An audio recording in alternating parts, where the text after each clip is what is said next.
This whole wilderness thing is perhaps the smartest idea that Subaru has ever had. It just makes too much sense.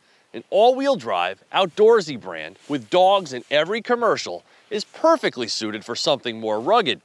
Now, I tested the Outback Wilderness last year and loved everything about it but the way the CVT dragged it down on country roads.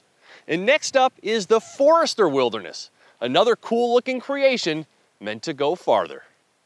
It's Subaru's best-selling model, and their owners love them. But let's be honest, it's never been a looker. Dorky is the descriptor that always comes to my mind, but this Wilderness model is a game-changer for Forester, taking it in a completely more appealing direction. Now, Subaru could have done a Fugazi LL Bean edition wheel and sticker job here, but no. This is a real-deal off-road upgrade.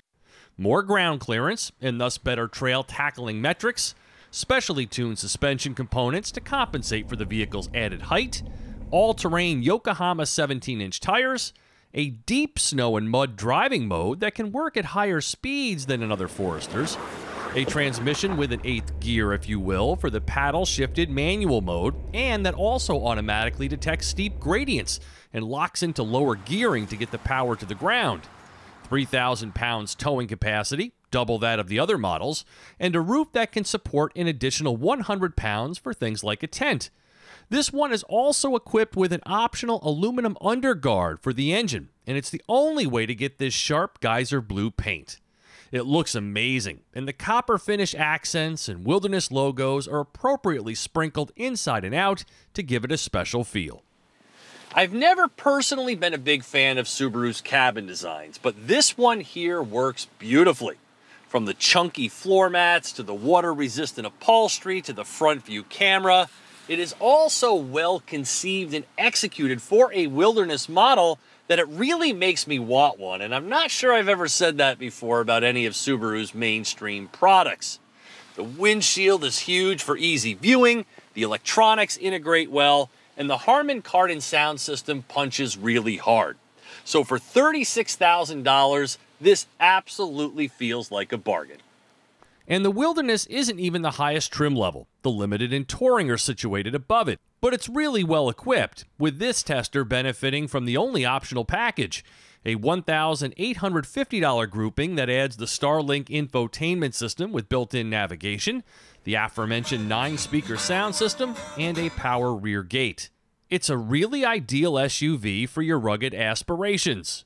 Big on the inside, but with a trail-friendly footprint, the Forester Wilderness is a gem that doesn't come with the nagging CVT issues of the Outback Wilderness. So it's clear to me now, it's the turbo CVT pairing that killed the drive in the Outback Wilderness, because this one here with the 2.5-liter engine works much better with the CVT, making it immeasurably more enjoyable, climbing hills and driving through the mountain passes. So that being said, this here is the Wilderness model I would want. It's expertly designed and just so smart for Subaru. Its off-road chops are legit, its on-road ride is silky smooth, and the attention to detail here gives this Forester its own distinct personality. 182 horsepower and 176 pound-feet of torque aren't going to blow you away, yet present as adequately fortified. And the ride quality is surprisingly compliant in all situations, soft and forgiving. So this is a Forester that transitions seamlessly from Main Street to mud. So we've just had a significant ice storm here, and I'm out on a trail that is going to be pretty tricky for this Forester. Let's see what she's got. Subaru's all-wheel drive system is always on, perfectly symmetrical, and backed by wheel-to-wheel torque vectoring. Combined with over 9 inches of ground clearance and these well-rounded Geolander tires, which perform admirably both on and off-road, this is a Forester that can really get after it. The X mode set up the pertinent systems for success by turning this dial while traveling at speeds of 12 miles per hour or less, automatically putting hill descent control on standby. This upgraded version permits more beneficial wheel slip when you're in the deep stuff, and can also maintain its capabilities beyond speeds of 25 miles per hour depending upon the mode. Drive back on the tarmac in snow dirt, and a buzzer will sound when you hit over 25 miles per hour, letting you know that X mode has been deactivated. And then right here on the wheel is a Sport Sharp mode, when the most responsive throttle is desired. As for the dual screen setup, you control this one up here with the info button on the left side of the steering wheel, rotating through feature pages and also displaying the front view monitor, though a 360-degree view would certainly be better. And then down here, the phone holder is undersized, so your device doesn't quite fit, and it still has to be connected via a cable. But this Starlink touchscreen is easy to operate and comes with TomTom navigation. This Forester could also use a height-adjustable passenger seat because this one is fixed very high.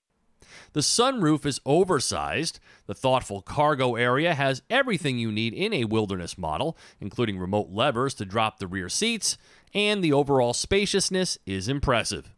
Starting MSRP for the Forester Wilderness is $33,945 for what turns out to be the most well-executed Subaru of all time. For TestDriveNow.com, I'm Steve Hammis.